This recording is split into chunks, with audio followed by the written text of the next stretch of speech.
Friends, आज हम बात कर रहे हैं टाटा पावर की।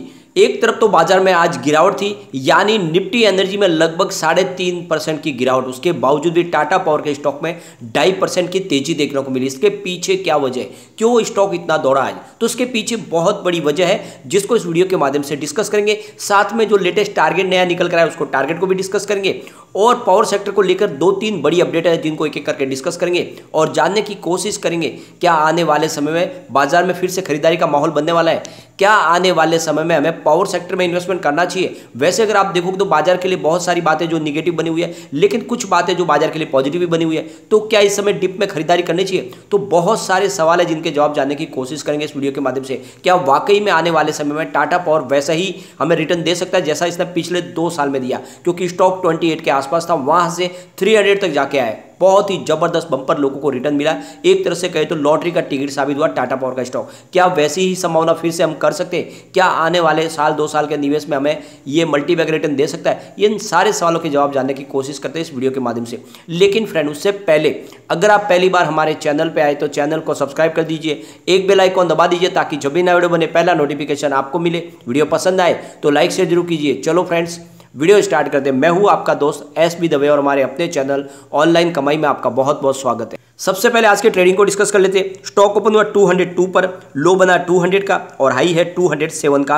अंत में 207 पर ही क्लोजिंग है, यानी ऊपर की तरफ क्लोजिंग है, जो इसके लिए एक बहुत बड़ा पॉजिटिव ट्रिगर का काम करेगा। यानी कल की शुरुआत तेजी के साथ हो सकती है, यानी आज 2.47% की हमने शानदार तेजी देखी। यहाँ पे अगर हम निफ्टी एनर्जी की बात करें तो 24,186 के स्तर पर 922 पॉइंट की बड़ी गिरावट हुई, यानी 3.67% टूटा है निफ्टी एनर्जी। अब आप देखोगे एनर्जी सेक्टर में गिरावट थी, लेकिन टाटा पावर पर उसका इफेक्ट देखने को नहीं मिला, बल्कि बहुत ही शानदार हमने कारोबार देखा टाटा पावर का। इसकी वॉल्यूम को एनालिसिस कर, पिछले 1 महीने पहले इसका 2 करोड़ का वॉल्यूम था, 1 वीक पहले 3 करोड़ का वॉल्यूम हुआ था, कल 2 करोड़ का वॉल्यूम था, आज भी 2 करोड़ का वॉल्यूम हुआ। लगभग एक जैसे वॉल्यूम में ही काम होता है। इसका मतलब यह है कि स्टॉक काफी स्टेबल है, यहाँ पे उठापटक नहीं है और काफी अच्छी क्वालिटी वाइज खरीदारी होती है। लोग यहाँ पे निवेश करना पसंद करते हैं। इसकी परफॉर्मेंस देखें तो 118 इसका 52 वीक का लो है, 298 52 वीक का हाई है। फिलहाल स्टॉक 207 के आसपास है, ऊपर के लेवल से काफी करेक्ट हो चुका है और ये गिरावट के पीछे वजह है बाजार में बड़ी गिरावट, और अब यहां से स्टॉक आगे जाने को तैयार हो चुका है। यहां पे शेर खान की तरफ से बाय की कॉल दी जा रही है। उन्होंने जो टारगेट रखा है इसका वो है 250 का, और शेर खान का कहना है कि इस लेवल पर आपको खरीदारी करनी चाहिए, यह आने वाले समय में 250 तक जा सकता है। शेर खान का कहना है कि रिन्यूएबल एनर्जी सेक्टर में ये कंपनी लीडर है और अगर ऐसे में देखें तो इनका जो मार्केट शेयर है वो बढ़ता हुआ दिखाई देगा। जैसे ही फिलहाल 175 का जो टारगेट है वो 2022 का और 2030 तक के लिए 450 गीगावाट का जो टारगेट रखा गया, इसमें एक बड़ा शेयर होगा टाटा पावर का, यानी इनकी हिस्सेदारी बढ़ेगी। तो आप समझ सकते हो कि आने वाले समय इसके शेयर की प्राइस भी बढ़ेगी। यहाँ तक देखें कि 2025 तक 15 गीगावाट की कैपेसिटी कंपनी अचीव कर लेगी। तो जिस तरह से इनका कारोबार बढ़ रहा है उसके हिसाब से इनके कारोबार में और वृद्धि की जो संभावना है वही यहाँ पे प्राइस बढ़ाती हुई दिखाई देगी। साथ में उनका कहना है कि ईपीसी बिजनेस में भी 20 से लेकर 22% की ग्रोथ की संभावना है। साथ में शेर खान का कहना है कि कंपनी सोलर मॉड्यूल और सोलर सेल के ऊपर भी कामकाज कर रही है और इस क्षेत्र में बहुत तेजी से आगे बढ़ रही है। तो आने वाले समय में इनका 4 गीगावाट का इंस्टॉलेशन का कैपेसिटी का जो टारगेट है वो भी इनका अचीव हो सकता है। तो कंपनी और लगातार कारोबार आगे बढ़ाती जा रही है और इसी वजह से यहाँ पे इन्वेस्टमेंट का मौका बनता है। यानी कंपनी आप देखोगे तो ईवी चार्जिंग में भी आगे बढ़ रही है। तो ये सारे बिजनेस है जो इनके निवेश को कई गुना बढ़ा सकते हैं। तो ये ग्रीन एनर्जी का जो बिजनेस है वही टाटा पावर को आगे लेके जा सकता है। और कंपनी की तरफ से एक बड़ा और डिसीजन लिया गया, उन्होंने जो अपना मुंद्रा पावर प्रोजेक्ट था उसका मर्जर कर दिया है टाटा पावर में, जिसकी वजह से इनके कॉस्ट में काफ़ी कमी आ गई है और जो खर्च था वो भी कम हुआ। साथ में जो लॉस मेकिंग कंपनी थी उसका लॉस भी अब कम होगा और साथ में अब कंपनी प्रॉफिट मेकिंग बन सकती है। इनके लिए एक वो पॉजिटिव जरिया बना है, क्योंकि वहाँ से जो अब इलेक्ट्रिसिटी का जनरेशन होगा वो इनके लिए एक बहुत बड़ा प्लस पॉइंट होने वाला है। एक तरह से देखें तो ये जो निर्णय लिया गया है उसकी वजह से इनका जो लॉस मेकिंग जो थर्मल पावर प्लांट था अब वो प्रॉफिट मेकिंग बन सकता है। तो इसमें बहुत सारी जो है पॉजिटिव संभावना बनी है और इस वजह से आने वाले समय में टाटा पावर में हमें बहुत सारी तेजी आती हुई दिखाई देगी। तो आप देखोगे तो टाटा पावर सिर्फ एक सेक्टर में ही कंपनी काम नहीं कर रही है, बल्कि अलग अलग बहुत सारे डाइवर्सिफाई बिजनेस कंपनी कर रही है। एक तरफ तो इनका इलेक्ट्रिसिटी डिस्ट्रीब्यूशन का कामकाज तो है ही, साथ में सोलर रूफटॉप के ऊपर कंपनी बहुत तेजी से आगे बढ़ रही है, एक तरह से मार्केट लीडर है। दूसरी तरफ ईवी चार्जिंग में पूरे हिंदुस्तान में नंबर 1 बनने की तैयारी में, पूरे हिंदुस्तान में ईवी चार्जिंग का उनका जाल बिछ रहा है। दूसरी तरफ सोलर सेल के ऊपर भी कंपनी काम कर रही है, स्टोरेज के ऊपर भी काम कर रही है। तो आप देख सकते हो कि इनका जो आरई डिवीजन है वो बहुत तेजी से ग्रो कर रहा है और इसीलिए कहना है शेर खान का कि आपको इस लेवल पे खरीदारी करनी चाहिए। जल्द ही इसका 250 का टारगेट देखने को मिलेगा। फ्रेंड्स, जैसे कि आप सबको भी पता है कि हमारे पीएम नरेंद्र मोदी जी ने 2030 तक ग्रीन एनर्जी के इंस्टॉलेशन को 50% का टारगेट रखा है, यानी जो भी बिजली का इस्तेमाल होगा उसमें 50% की हिस्सेदारी ग्रीन एनर्जी की होगी। तो इस टारगेट को अचीव करने के लिए यहाँ पे जर्मनी ने भी इंडिया के साथ में काम करने की हामी भरी है कि हम दोनों मिलकर इस टारगेट को अचीव करने की कोशिश करेंगे। तो एक बड़ा कमिटमेंट किया गया है जर्मनी की तरफ से, जो G7 हुई उस G7 के दौरान बहुत सारे अनाउंसमेंट। तो आप देख सकते हो कि लगातार बहुत सारे कोलैबोरेशन हो रहे हैं, जिसके माध्यम से लग रहा है कि आने वाले समय में जल्द ही ये जो टारगेट है ये अचीव हो सकता है।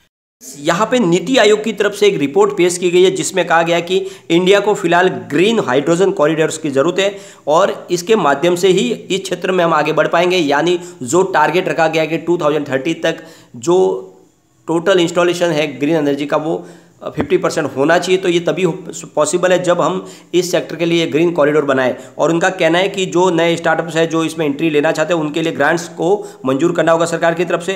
साथ में जो बहुत सारे बिजनेस घराने हैं जो इसमें एंट्री करना चाहते हैं उनको प्रमोट करना होगा, उनको राहत देनी होगी, उनको सपोर्ट देना होगा, तभी इस सेक्टर में वो आगे आ पाएंगे। एक तरह से उनका कहा गया है कि बहुत सारा ग्रांट देना होगा, बहुत सारी उनके लिए राहत के द्वार खोलने होंगे, उनको फैसिलिटीज देनी होगी, उनको सब्सिडीज देनी होगी, तभी वो आगे आके इस क्षेत्र में बढ़ चढ़ के भाग लेंगे और तभी जो हमारा टारगेट है वो पूरा हो पाएगा। तो एक तरह से कहा जा रहा है कि अभी गवर्नमेंट ने जो किया है वो काफ़ी कम है और अभी भी बहुत ज़्यादा जरूरत है। तो एक तरह से उन्होंने ग्रीन हाइड्रोजन कॉरिडोर बनाने की संभावना व्यक्त की है और ये तभी हो पाएगा जब सरकार इसमें पूरी तरह से इन्वॉल्व होंगी और तभी कुछ आगे संभावना बनेगी। तो एक नीति आयोग की तरफ से जो रिपोर्ट आई है वो ये साबित करती है कि सरकार को संजीदा होकर इस क्षेत्र में आगे बढ़ना होगा और जो नए घराने जो इसमें एंट्री लेना चाहते हैं उनको सपोर्ट करना ही होगा। दूसरी तरफ यहाँ पे कोल इंडिया की तरफ से एक बड़ी अपडेट है। उनका कहना है कि हमारे पास पूरी प्रचुर मात्रा में कोल है, कोई चिंता की बात नहीं है, लेकिन उनका कहना है कि जो पावर कंपनियां हैं और जो डिस्कॉम है उनको अब फिलहाल स्टॉक कर लेना चाहिए। आगे मॉनसून आ रहा है, ऐसे में अभी ज़रूरी है कि आप अपना स्टॉक करके रखें क्योंकि फिलहाल कोल की कोई शॉर्टेज नहीं है और जितना चाहिए उतनी मात्रा में कोल मिलेगा, लेकिन आपको इस समय अपना स्टॉक करके रखना चाहिए। आगे कोई संभावना फिर प्रॉब्लम भी हो सकती है, जैसे कि बारिश के समय में हो सकता है ट्रांसपोर्टेशन की प्रॉब्लम हो, तो इसलिए उन्होंने सबसे कहा है कि आप अपना कोल स्टॉक करके रखें। पिछले दिनों जो कोल शॉर्टेज है उसकी वजह से गवर्नमेंट ने एक बड़ा डिसीजन लिया था, उन्होंने कोल इंपोर्ट करने के लिए कहा था कोल इंडिया से। तो आप देखोगे कि आने वाले समय में कोल इंडिया ने जिस तरह से कमर कसी है, कोल शॉर्टेज की प्रॉब्लम नहीं होगी और इसी वजह से इस क्षेत्र में जो भी है संभावना पॉजिटिव बनेगी। जिस तरह से बिजली की खपत बढ़ रही है उस हिसाब से कोल जो शॉर्टेज हो रही थी उसके रास्ते निकाले गए। तो आप समझ सकते हो कि आने वाले समय पावर सेक्टर में प्रचुर संभावना बनेगी और टाटा पावर को स्पेशली उसका फायदा मिलेगा क्योंकि टाटा पावर फॉजिल फ्यूल्स और नॉन फॉजिल फ्यूल्स दोनों में ही काम करती है। आपको पता ही होगा इनका जो इलेक्ट्रिसिटी डिस्ट्रीब्यूशन का काम तो है ही, साथ में कंपनी सोलर रूफटॉप के ऊपर काम कर रही है और साथ में कंपनी का ईवी चार्जिंग का कारोबार तेजी से बढ़ रहा है। तो आप समझ सकते हो कि इसका फायदा टाटा पावर को मिलने वाला है और आने वाले समय टाटा पावर बहुत तेजी से आगे बढ़ सकता है।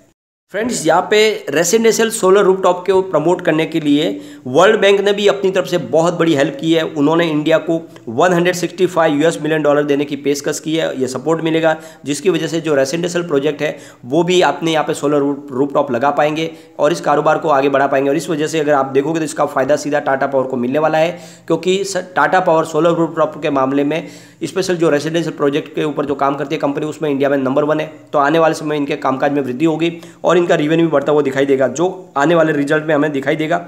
तो अगर आप देखोगे तो जो Q1 का रिजल्ट बहुत ही बेहतरीन होने की पूरी संभावना और इसी वजह से यही मौका है जब खरीदारी करें, ये स्टॉक आने वाले समय आपको मालामाल कर सकता है। अगर आपका नजरिया कम से कम 3 साल से 5 साल का है तो ये बिल्कुल 1000 को टच करने की संभावना रखता है। तो ऐसे में आपको इन्वेस्टमेंट करना चाहिए। यहाँ पे कम्युनिटी सेंटिमेंट स्टॉक के साथ बना हुआ है। 81% बाय की कॉल है, 14% सेल की कॉल है, 5% होल्ड की कॉल है। तो आप देखोगे लोगों का अच्छा खासा रुझान स्टॉक की तरफ बना हुआ है। 100 में से 86% लोग इसको लेना पसंद कर रहे हैं। एक बार इसके पिवट टेबल को भी चेक कर लेते हैं तो यहाँ से स्टॉक में अगर गिरावट होती है तो 199 का पहला सपोर्ट है, ये सपोर्ट टूटा तो 196 तक स्टॉक जा सकता है। जो तीसरा सपोर्ट निकल के आ रहा है वो 191 का है, लेकिन पॉजिटिव माहौल बना तो 207 का फर्स्ट रेजिस्टेंस है, इसको पार कर लिया तो 212 तक स्टॉक जाएगा और वहाँ तक पहुँच गया फिर 1250 तक भी 215 तक भी जा सकता है। तो आप देख सकते हो कि लगभग पहला रेजिस्टेंस तो पार कर लिया है, अब सिर्फ 2 बचे तो जल्दी मुझे लगता है ये स्टॉक आगे जा सकता है और इस समय इन्वेस्टमेंट आपको करना चाहिए क्योंकि इस समय एफआई की तरफ से भी जो बिकवाली थी उसमें भी लगाम लगी है। साथ में अगर आप देखोगे तो क्रूड ऑयल की प्राइस थी उसमें भी थोड़ी सी दबाव आने लगी है, वो भी नीचे आ रहा है। तो इसकी वजह से आने वाले समय तेजी बाजार में बन सकती है। तो ये मौका है जब निवेश करें। लेकिन फ्रेंड, कोई भी इन्वेस्टमेंट करने से पहले अपने फाइनेंशियल एडवाइजर से बात ले लें या अपना खुद का रिसर्च करें क्योंकि मैंने वीडियो आपके एजुकेशनल पर्पज के लिए ही बनाया। वीडियो पसंद आए तो लाइक शेयर जरूर कीजिए और चैनल को सब्सक्राइब कर दीजिए। थैंक